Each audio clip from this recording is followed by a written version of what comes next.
السلام علیکم، اللہم صلی علی محمد وعلی آل محمد۔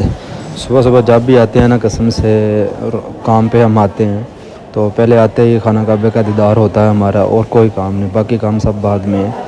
تو جیسے سیڑھی اترتے ہیں پہلے تو ہم جیسے دروازے کو انٹر کرتے ہیں نا بسمہ لگا کے، تو پہلی انٹری جو ہماری ہوتی ہے وہ سامنے دروازے کے دیکھتے ہیں، حرم پہ نظر پڑتی ہے خانہ کعبہ پہ، پھر دروازے کے انٹر ہوتے ہیں، پھر ہم آگے سمجھ لو جیسے سیڑھی جا رہی ہے نیچے، وہاں سے نیچے جائیں گے تو سیدھا حرم سامنے ہمارے، تو دل باغ باغ ہو جاتا ہے۔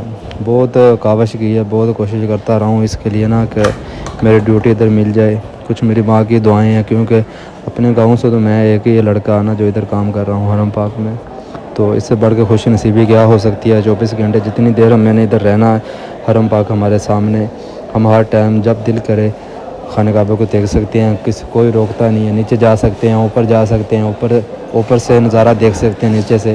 اللہ تعالیٰ ہر کسی کو اپنے گھر کی زیارت نصیب فرمائے، ہر کسی کو ادھر لے کے آئے۔ جو میرے ویر یا میری بہنیں آنا چاہتی ہیں وہ تہجد میں دعائیں مانگا کریں اللہ تعالیٰ سے کہ اللہ تعالیٰ آپ کو بھی حرم کی زیارت نصیب فرمائے، یہ پاک نظارے آپ کے نصیب ہو۔ لائیو ویڈیو پہ تو ہر کوئی دیکھتا رہتا ہے، لائیو نظارہ آپ کو نصیب ہو۔ میری خصوصی دعا آپ سب کے لیے، آپ کو مدینہ دیکھنا نصیب ہو، حرم پاک کا نظارہ نصیب ہو۔ آپ جب ادھر آئیں گے نا قسم سے آپ آ کے آپ کے ایموشنل کنٹرول نہیں کر پائیں گے، آپ جب خانہ کعبہ کو دیکھیں گے آپ، الحمدللہ۔